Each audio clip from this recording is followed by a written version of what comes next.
sabe quanto tá variando aí? Ele é o fundador da empresa? Eles montaram um painel aqui dos percalços que a gente tem que contornar aí no caminho. Já tentei, no gosto não é igual. Dono da empresa. E aí, já virou sócio?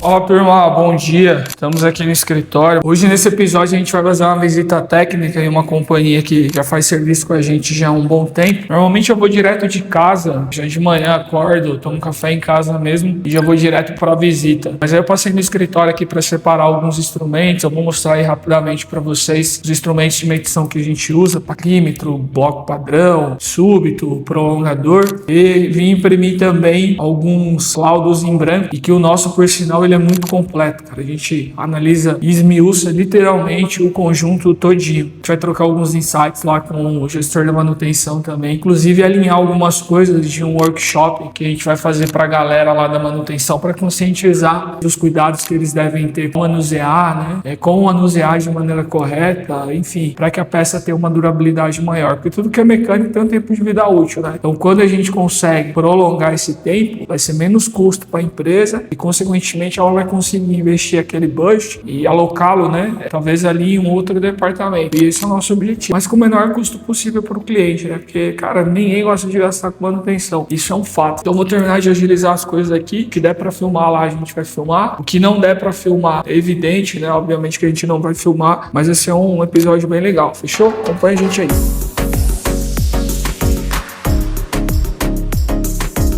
Quais são então os instrumentos que a gente normalmente leva nessas visitas técnicas? Vou mostrar para vocês, já coloquei aqui em cima da mesa, que é a haste do súbito. Ela vai acoplada aqui dentro, aqui está o súbito. E aí vocês podem perceber que a gente tem vários modelos. Por exemplo, que eu deixei separado aqui, ele mede diâmetros de 35 a 50 milímetros. Só que nesse caso, como é uma rosca de 120, o diâmetro original, 120 milímetros, a gente vai usar esse daqui, ó, que mede de 50 a 160. Além do mais, a gente vai usar um paquímetro grande, que é de 500 milímetros. Cara, olha o tamanho desse paquímetro, olha o tamanho da mesa. Isso aqui parece um bastão de golfe. Além do mais, fita métrica, né, pra gente medir ali o comprimento da área útil, o comprimento da rosca total, EPIs, né, eu já tô com o meu protetor auricular aqui, óculos de proteção e para medir ali o desgaste dos filetes da rosca depois que a gente zera, esse bloco padrão aqui mais comprido, que a gente tem de vários modelos e, na verdade, vários tamanhos, né, esse menorzinho, esse daqui médio e esse maior, entre outros que a gente sempre deixa guardado. Mas basicamente os instrumentos são esse aqui, ó. Vou abrir aqui o súbito para vocês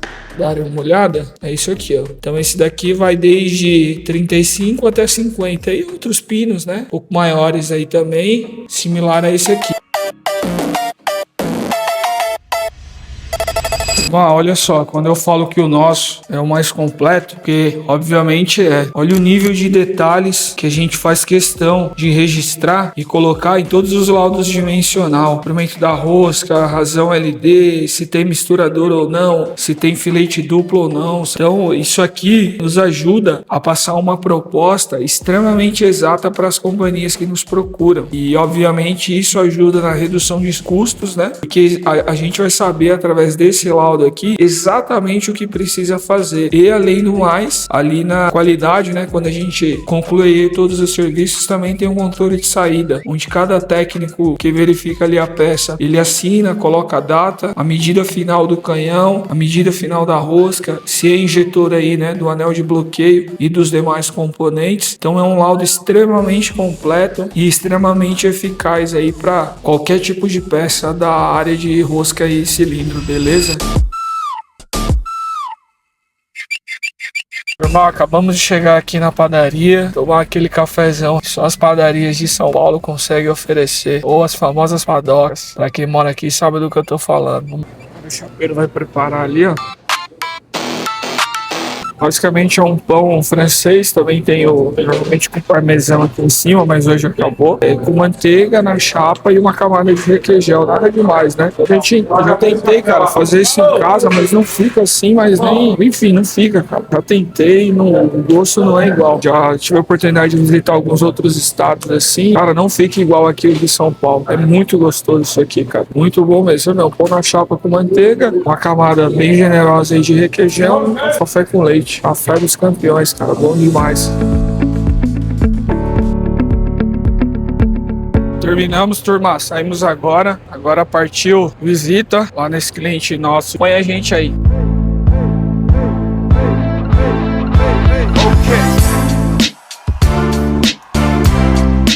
Fala, meu amigo. Opa, bom dia. Tudo bem? Pode ter uma visita com o gestor de manutenção, cara.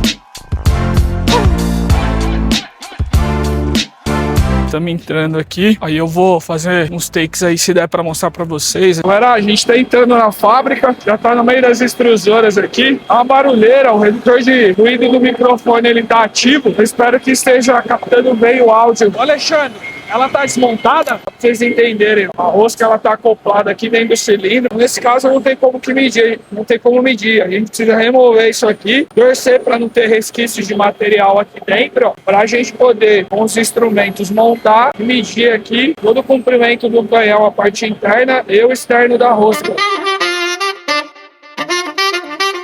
Explicando um pouco para vocês, isso é a boca de alimentação. Então, o polímero ele cai aqui, ó, a rosca gira, empurra o polímero todinho do canhão, consequentemente na matriz aqui fora. Galera, tá montado aqui, a gente não vai conseguir medir. O que vai precisar fazer aí para poder desmontar, Alexandre? A gente vai precisar aquecer a máquina, chegar numa temperatura onde ela consiga mover, sacar a rosca fora, fazer o processo de limpeza para poder fazer a medição aí. Os percalços que a gente tem que contornar aí no caminho. Então o que a gente vai fazer agora? Tem uma outra visita para fazer em um cliente aqui na região da capital mesmo. E aí eu volto depois do almoço, é o jeito, né? Acontece, galera. Em 1 hora, 2 horas no máximo, a gente consegue deixar ela limpinha. Fechou? Continua acompanhando aí. Galera, ó, eu tô com a Sandra aqui da recepção e eu não podia deixar de mostrar isso aqui pra vocês. Isso aqui basicamente é o que? A timeline da história do grupo, onde tudo começou em 1980, 84 foi a primeira máquina, olha que legal. Ó. Começou há mais de 3 décadas com apenas uma máquina em operação e em 84 eles adquiriram a primeira máquina, que por sinal, né, Sandra? Essa daqui, ó. Essa... Primeira trifila. É a primeira trefila deles, em 1984. Aí tá aqui na recepção exposta. E aí, à medida que a gente vai avançando aqui na linha do tempo, ó, em 81, eles começaram, então, a construção da filial aqui em Ferraz, que até hoje, né, Sandra? 45 anos, cara. Não são 45 dias, não. Olha o tamanho do terreno. A planta aqui é enorme. Eu até brinco, falando que cada vez que eu venho aqui, ela tá maior. Tem mais máquina, tem mais colaborador aí ajudando. Cara, é muito legal. Galera, então é isso, a gente tá indo em um outro cliente, vai almoçar e na parte da tarde a gente retorna. A máquina estava montada, não deu para fazer a medição e à tarde a gente tá aí.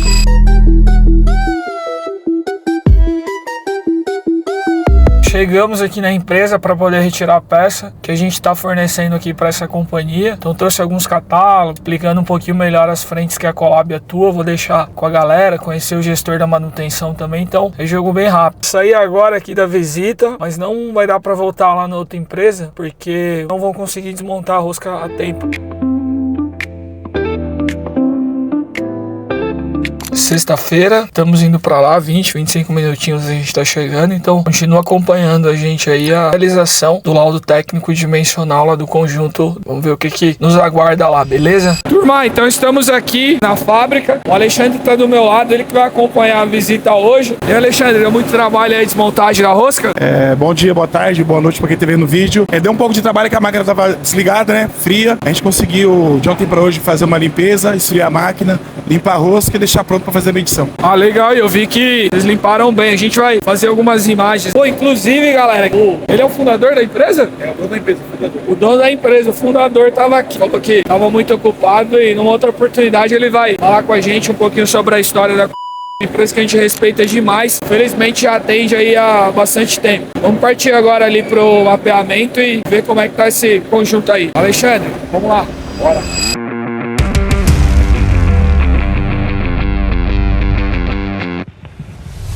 Turma, então agora a gente vai separar aqui os instrumentos. Por hora a gente não vai precisar usar esse paquímetro de 500, porque a rosca é de 75, então dá para usar esse paquímetro menor. Aqui o nosso laudo, eu já mostrei para vocês. E a peça que a gente vai medir é essa brincadeira aqui, ó. Pô, tá um vento aqui, cara, do ventilador. Vocês vão ver que ela possui cromoduro. Então a gente vai esmiuçar aí essa peça todinha. Desde taxa de compressão, conectividade no núcleo, ver se ela vai estar separada pelas 3 zonas principais. E o cilindro cilindro é esse daqui, ó. Esse é o bichão. O pessoal deixou bem limpinho. A gente vai medir ele de fora a fora também. Aí depois que a gente reformar o conjunto, a rosca e o canhão, ela vai ser montada junto com essa extrusora aqui, ó, porque vai co-extrusar o material para essa extrusora. Pelo que eu entendi, ela já tá no jeito. O conjunto dela já tá 100%. Eles compraram novo, né? Então vamos ver aí o que nos aguarda. E aí é sempre importante você reunir o máximo de informação possível antes de você dar início no mapeamento. Qual é o tipo de matéria-prima que a máquina está processando, o que o cliente espera obter com esse conjunto, além de produtividade, de uma melhor homogeneização do material, tanto que talvez ele vai aumentar, se o cliente ele de repente sabe como que funciona a metodologia de uma reforma, de uma rosca, de um canhão.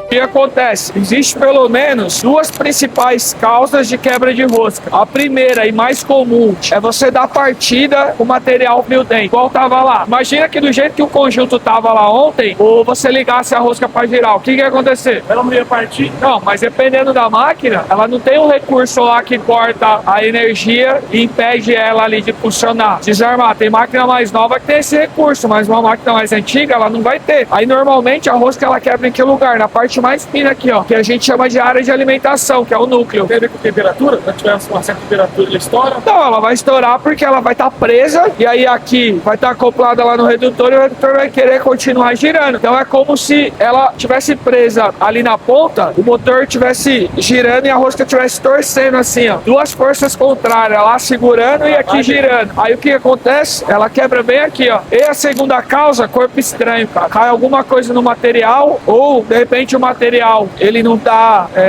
obedecendo muito bem ali a gravidade para cair o funil, aí vem o operador com um pedaço de ferro, começa a bater. Já aconteceu com a gente. Acontece ou não acontece? Tem um espeto lá, né? E forçar, a rosca virou, aí travou. Aí, ó. Aí cortou o ferro, ela andou pela rosca. Vai tirar do trabalho. É difícil. Aí em muitos casos o cara não vê, o operador não vê. Pedacinho de nada, não precisa ser nem muito grande não, cara. Ela tá justinho, um pedacinho de nada, talvez ali um cavaquinho, aí ela vai pra frente, vai chegar uma hora lá que ela vai travar. Cara, aí pra tirar é ruim. Aí o motor de novo, ele vai querer girar, ele não entende, quebra. Para no mesmo lugar, entendeu? São as duas principais causas.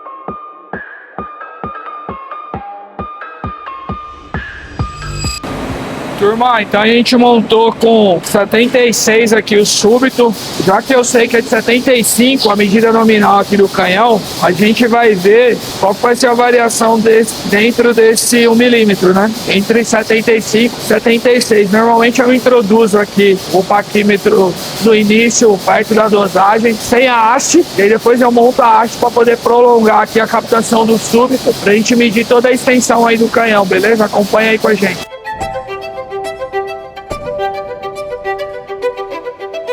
Cara, aqui na ponta ele fechou só 3 décimos. Então eu sei que aqui ele tá com 65,7. Enquanto eu introduzo o súbito um pouquinho mais, ele praticamente nem mede aqui, ó. Ou seja, ele não pega dentro do 76. O relógio fica bobo. Então, obviamente, a gente sabe e subentende que nesse pedaço aqui, um pouquinho pra frente da ponta aqui da dosagem, ele tá com mais de 76. Então a gente aumenta aqui, ó, a capacidade do pino de poder captar acima de 76, beleza?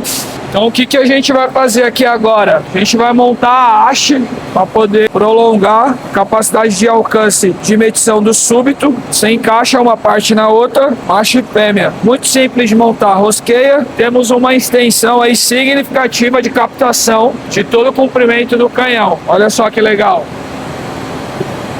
Tá vendo? Agora eu consigo captar toda a variação desde o início até o final do cilindro. Sem esse instrumento aqui, isso é impossível, porque como é que eu vou introduzir minha mão até lá dentro? Nem cabe, né, cara? Então, por enquanto aqui, ó, 76 ele nem leu, então tá maior. Mais de 76 durante toda a extensão. Oi, o que a gente faz agora para poder descobrir, então, que medida que tá aí dentro, Danilo? A gente aumenta aqui, ó, vamos pôr 77. Adicionar mais um pino ali, mais um calço, para poder aumentar mais 1 milímetro. Vambora. Sabe quanto tá variando aí? 72,5, cara. Então, 2,5 milímetros gasto. Aí o canhão, ele é 75 original. Aqui, ó, eu calibrei ele com 76. Ele nem pegou pegou. Então a gente entende que em toda a extensão dele tá maior do que 76. Aí a gente sempre vai aumentando de 1 em 1 milímetro para ver até a hora que o diâmetro original que tá lá capta aqui, né? Então eu vou aumentar, vou pôr 77 para ver se ele lê lá no relógio. Mas tá bem gasto, hein, cara? Ele também. Sim, os dois, o conjunto. Porque normalmente, quando a gente mede a rosca, que ela tá gasta, o canhão também vai estar, cara. É muito difícil só gastar a rosca ou, por exemplo, só gastar o canhão. É os dois trabalhando ali o atrito durante anos. E essa peça aqui foi a gente que fabricou. Se não me falha a memória, tem 8 anos. 8 anos. E olha o estado dela. Pô, por estar 8 anos até que, né, durou pra caramba, se você comparar pra pensar, né? Aí eu vou medir, vou aumentar, vou pôr pra 77 aqui e ver o que ele pega lá.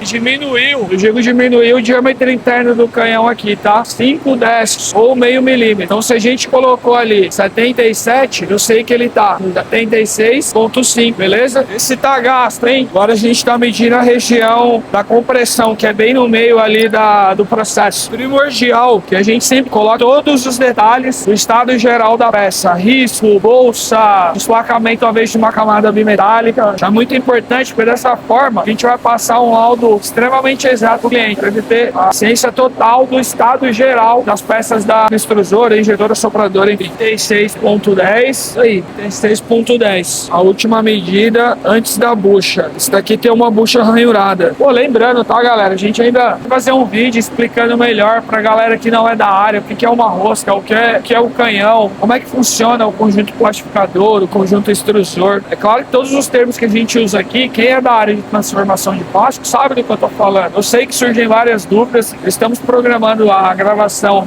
desse episódio para mostrar e fazer um apanhado de uma maneira um pouco mais ampla o que é cada peça. Para você que nos acompanha e nos dá a chance de passar um tempinho aqui no canal com a gente, poder entender também, cara. Galera, a gente tá saindo agora para almoçar e daqui a pouco a gente volta, mas praticamente já finalizou lá o mapeamento, né? E a gente vai almoçar aqui na empresa mesmo e continuar com a gente aí, beleza?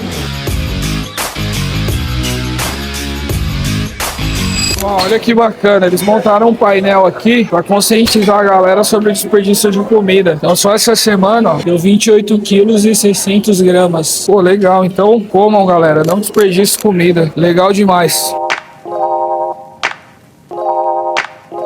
Turma, então a gente finalizou a visita agora, eu vou guardar os equipamentos aqui no carro e daqui a gente parte para a fábrica. O que a gente vai fazer agora? A gente chega no escritório, passa limpo o laudo, gera o PDF, gera a proposta, o investimento que o cliente vai precisar fazer para poder corrigir aí todas as anormalidades da peça, no caso a reforma. Essa rosca, ela tem aplicação de cromodura, além da reforma completa ali com liga bimetálica, né? Partiu fábrica.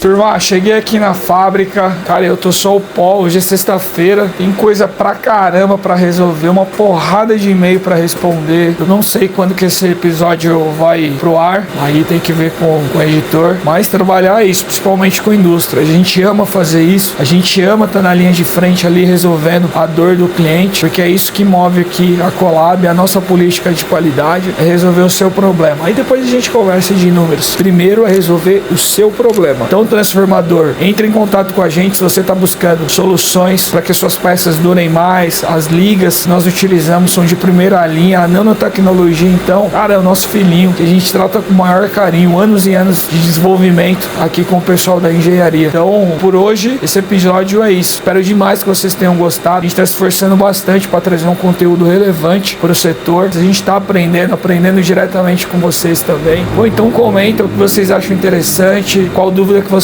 ficaram, você que é do setor de transformação de plástico, que trabalha com injeção, sopro e extrusão, o que você gostaria de ver nessa área de rosca e canhão? Você sabe que é o coração da máquina. Se você tiver uma rosca e um canhão fora das especificações do que você precisa, você pode ter a melhor máquina possível, isso não vai adiantar nada. Então comenta aqui embaixo, compartilha o vídeo, se inscreva no nosso canal para não perder nenhuma novidade, então dá essa moral aí pra gente, tá bom? Nos vemos aí no próximo episódio, fiquem com Deus e bom resto de semana aí, um abraço.